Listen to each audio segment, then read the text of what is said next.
Bom, então agora a gente vai estar no exercício 9 da lista 5, que a gente já começa a entrar na questão de elétricos lineares, né? E esse aqui é um problema de condição de contorno, na verdade, numa interface entre duas regiões que é bem simples, né? Então a gente vai ter dois meios dielétricos, né,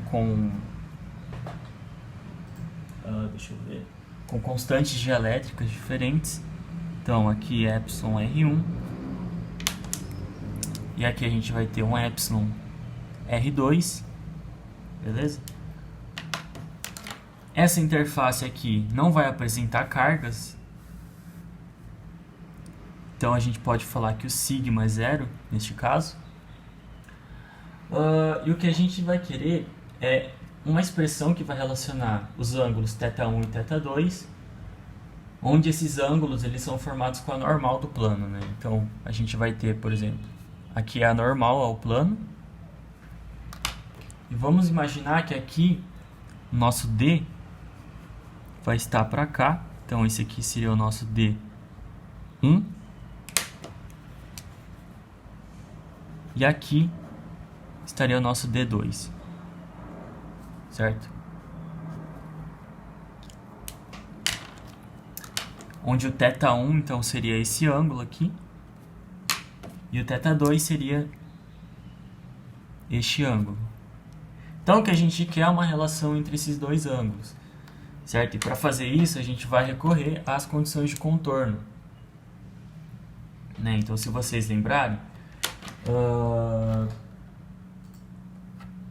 as componentes normais, né, elas vão ser, então a gente vai ter aqui componente deslocamento elétrico na região 1, componente normal, menos deslocamento elétrico na região 2, a componente normal, vão ser igual a densidade de carga na interface entre as duas. No caso aqui é zero, ou seja, as componentes vão ser as mesmas.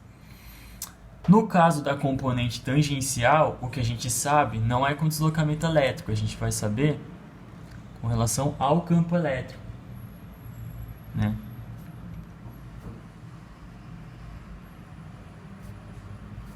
Que é zero. As duas componentes são iguais, né? Então a gente tem que lembrar, né, que no caso de meios materiais, a mudança vai ser bem sutil, mas vai ser essa aqui, ó. Então, na componente normal agora, né, em vez de trabalhar com o campo elétrico, a gente vai trabalhar com o deslocamento elétrico. Na componente tangencial, a gente mantém trabalhando com o campo elétrico. Certo? Então, a componente normal do deslocamento elétrico, né? Então, é a componente que vai estar nessa direção, que vai ser justamente D1 cosseno θ. Então, a gente vai ter D1N é igual a D1 vezes cosseno de θ1. Então, D2N é D2 cosseno de θ2.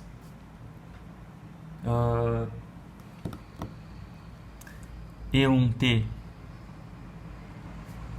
é E1 seno de θ1. E2T, E2 seno de θ2.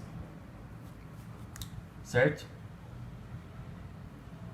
Lembrando também que D1N a gente consegue escrever como sendo o epsilon R1 E1 e o D1N não, desculpa, o D1 e o D2 é o epsilon R2 E2, certo?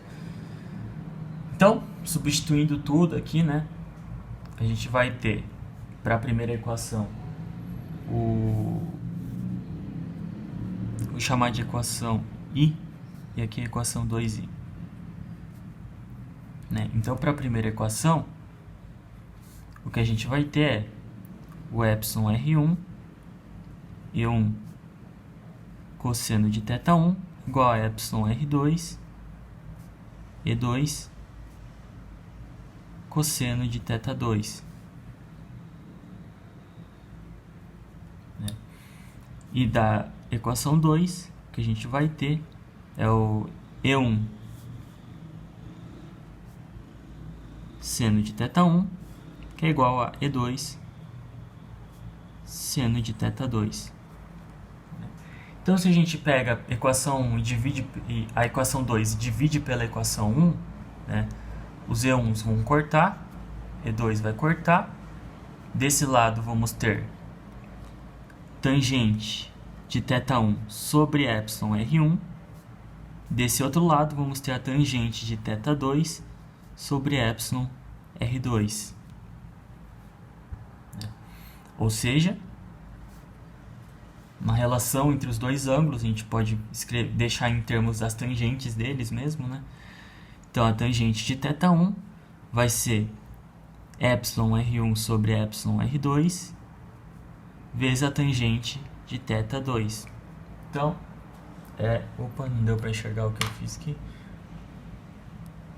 Me perdoem, mas está aqui. Então, tangente de θ1 é igual a epsilon de R1 sobre epsilon R2, tangente de θ2, certo? Então, essa é a relação que vai existir entre os dois ângulos, θ1 e θ2. Aqui a gente expressou em termos da tangente, não tem problema deixar em termos das tangentes, né? Então, é um exercício, não é tão complicado assim, né? É só se atentar realmente às condições de contorno, né? Lembrar dessas condições de contorno. Então, caso você tenha esquecido, eu sugiro você retomar lá no livro texto, que no livro texto ele desenvolve, né, certinho, exatamente mostra essas duas condições de contorno, certo? Então, até o próximo vídeo.